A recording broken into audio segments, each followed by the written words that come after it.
बिस्मिल्लाहिर्रहमानिर्रहीम। अस्सलाम वालेकुम। मैं हूं मोहम्मद फ़हीम और पाकिस्तान तहरीक इंसाफ को एक बड़ा धचका लग गया। पाकिस्तान तहरीक इंसाफ खैबर पख्तूनख्वा के सदर परवेज़ खटक साहब ने कहा है कि अब वो मज़ीद पार्टी का ओहदा अपने साथ नहीं रखेंगे और तकरीबन कोई 40-45 सेकंड की प्रेस कॉन्फ्रेंस में उन्होंने ये कहा कि वो मज़ीद खैबर पख्तूनख्वा पीटीआई के सदर नहीं होंगे और जो जो बातें चल रही हैं मीडिया पे वो दुरुस्त नहीं है।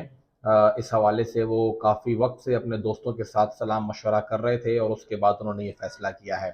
मीडिया पे ये चल रहा था, इमरान खान साहब ने अपने खिताब में ये कहा था कि परवेज़ खटक और असद कैसर दोनों मुलाकात के लिए गए थे, जो मुज़ाकराती कमेटी है, और उनको बिठा लिया गया है और उनको फोर्स किया जा रहा है कि वो प्रेस कॉन्फ्रेंस करें और हमारा उनसे राब्ता नहीं हो रहा है। कमेटी के बाकी लोग भी थे, उनमें से कोई भी नहीं गया, सिर्फ 2 लोग ही गए थे मुज़ाकरात के लिए। ये हैरानकुन था।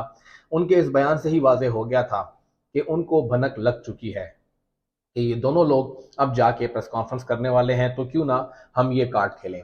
बहरहाल जो भी था, उन्होंने प्रेस कॉन्फ्रेंस कर ली। इब्तिदा में नेशनल प्रेस क्लब का एड्रेस दिया गया और बाद में फिर एक और जगह प्रेस कॉन्फ्रेंस हुई। इस प्रेस कॉन्फ्रेंस से सबसे बड़ा नुकसान तो ये हुआ है कि पाकिस्तान तहरीक इंसाफ खैबर पख्तूनख्वा में हलचल मच गई है। उनके जो मुख्तलिफ व्हाट्सएप ग्रुप्स हैं उसके अंदर भी अब अचानक से बातचीत शुरू हो गई है, चहमगोइयाँ शुरू हो गई हैं और ये तमाम लोग अब एक दूसरे पर एतमाद नहीं कर रहे हैं। एक खामोशी इख्तियार की गई है कि अब ये क्या सूरत हाल बन रही है और क्या कुछ हो रहा है। परवेज़ खटक साहब ये दावा कर रहे हैं कि उनके पास 25 से 30 साबिक एमपीएज और एमएनएज हैं। बिल्कुल होंगे भी, जो इलेक्टेबल्स उनके साथ थे वो हैं। लेकिन जहाँ तक हमारी बात हुई है, जितना इन्फ्लुएंस यहाँ पर खटक साहब का था उतना शायद किसी और का नहीं था और ना ही है। लेकिन खैबर पख्तूनख्वा में जो धचका पहुंचा है वो बेसिकली सद कैसर साहब के जाने से पहुंचा है। खटक साहब कभी भी पीटीआई के बुनियादी मेंबर नहीं थे, यानी कहीं से वो आए थे, पीपल्स पार्टी में थे, बाद में यहाँ आए थे, लेकिन असद साहब शुरू से इनके साथ थे। जमात इस्लामी से उनका कैरियर शुरू हुआ और फिर यहाँ पे वो आए।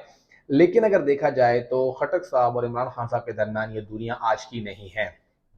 बहुत कम लोग जानते हैं कि पहली मर्तबा परवेज़ खटक और इमरान खान के दरमियान जो एक फासला और गैप आया वो 2014 के धरने में आया, जब इमरान खान साहब खैबर पख्तूनख्वा असम्बली तहलील करना चाहते थे और परवेज़ खटक साहब उस वक्त अपोजिशन के साथ मिलके उन्होंने इस असम्बली की तहलील रुकवाई और यहाँ पर अदम एतमाद का जो पूरा एक तरीक़ेकार था उसको उन्होंने अपना प्लान किया। वो असम्बली उस वक्त तहलील होने से बच गई। उसके बाद जब जब भी इमरान खान साहब कुछ करना चाहते, परवेज़ खटक साहब उसमें खुद का अपना एक इन्फ्लुएंस दिखाते रहे। तो वो 5 साल बहुत एक कड़वा घूंट इमरान खान साहब के लिए था कि उन्होंने खटक साहब को बर्दाश्त किया, क्योंकि यहाँ पे एक हंग पार्लियामेंट थी। कोई और यहाँ पे बाकी तमाम लोगों को साथ लेके चलने का उनको अहल नहीं लग रहा था।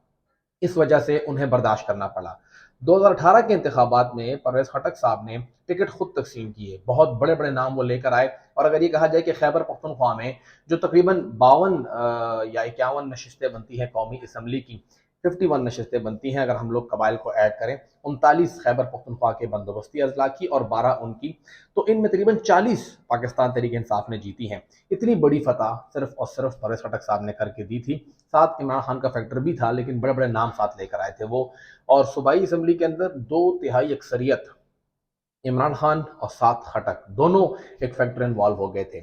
लेकिन अब जब वो चले गए हैं तो हालात ख़राब हो रहे हैं। 2018 में उन्होंने खटक साहब को मजीद मजबूत नहीं करना था, बार बार उनके नाम चल रहे थे दोबारा वज़ीर आला बनेंगे, उन्हें वज़ीर आला बनने नहीं दिया गया। फिर वज़ीर दाखिला का जिक्र आया, उन्हें वो भी नहीं दिया गया और उन्हें सिर्फ और सिर्फ एक वज़ीर दफ़ा, जो कि बेचारा का काम इतना ही होता है कि वो चिट्ठी आती है और चिट्ठी आगे भेजता है, उस तक वो महदूद हो गए थे। उसके बाद हमने देखा कि बार बार इजलासों के अंदर महमूद खान साहब तो खामोश होते थे, लेकिन खटक साहब खैबर पख्तूनख्वा के हवाले से बात करते थे, फंड्स के हवाले से बात करते थे, लोड शेडिंग के हवाले से बात करते थे, काबीना के इजलास से उठकर चले जाते थे कि खैबर पख्तूनख्वा में ये ज्यादती हो रही है। ये सब कुछ वो करते आए और इमरान खान साहब एक कड़वा घूंट समझ के परवेज़ खटक साहब को बर्दाश्त करते रहे, लेकिन उन्हें मालूम था कि तरीका तो यही है। फिर उन्होंने देखा कि पूरे सूबे के अंदर जो तंजीमें थी उन्होंने डिवाइड कर ली, कोई सूबाई सरबराह नहीं था, अलग अलग लोगों को रखा और उसका नुकसान ये हुआ कि बल्दियाती इंतखाबात के पहले मरहले में पीटीआई को शिकस्त हुई, तमाम मुखालिफिन कामयाब हुए और फिर मजबूरन इमरान खान साहब को एक मरतबा फिर खटक साहब की तरफ जाना पड़ा। उन्होंने परवेज़ खटक को सूबाई सदर बनाया और उसके बाद जो हुआ कि दूसरा मरहला पीटीआई ने क्लीन स्वीप कर दिया, तो खटक साहब ने उनको बता दिया कि वो कितने अहम है पीटीआई के लिए खैबर पख्तूनख्वा में। لیکن پھر وہی مسئلہ ہوا کہ وہ ان کو برداشت نہیں کر پا رہے تھے۔ خٹک صاحب یس مین والے بندے نہیں تھے، وہ ہر جگہ پر اپنا سکہ جماتے تھے اور اپنی بات کرتے تھے، خلاف نہیں جاتے تھے لیکن بالکل ہاتھ باندھ کے کھڑے بھی نہیں ہوتے تھے۔ حال ہی میں ان کی جو زوجہ تھی ان کا انتقال ہوا، عمران خان صاحب نے ان سے رابطہ تک نہیں کیا، جو دوریاں تھی وہ بڑھتی گئی، حالات گیپ آتے گئے، اور عمران خان صاحب کے حوالے سے بہت سے لوگوں نے یہاں پر پی ٹی آئی کے اندر یہ بھی کہا کہ ہم خان کے لوگ ہیں، تو خٹک صاحب انہیں کہتے تھے کہ یہاں پر میرا سکہ چلتا ہے، طریقے سے بات کیجیے گا۔ اجلاسوں کے اندر بہت سختی ہوئی، گرما گرمی ہوئی، تو خٹک صاحب کا یہاں سکہ چلتا رہا ہے۔ اب دیکھنا یہ ہے کہ خٹک صاحب کے جانے کے بعد اور کتنا بڑا اثر آتا ہے۔ نون لیگ سے ان کے رابطوں کے حوالے سے میں نے پہلے بھی بتایا تھا، ابھی میں اس بات پہ قائم ہوں، لیکن ان کا وہاں پہ کوئی خاص سیٹنگ ہو نہیں رہی۔ جہانگیر ترین صاحب کا گروپ سامنے آ گیا ہے، خٹک صاحب جہانگیر ترین صاحب کے ساتھ پہلے بھی اس گروپ میں رہ چکے ہیں، ان کا تعلق بہت اچھا رہا ہے۔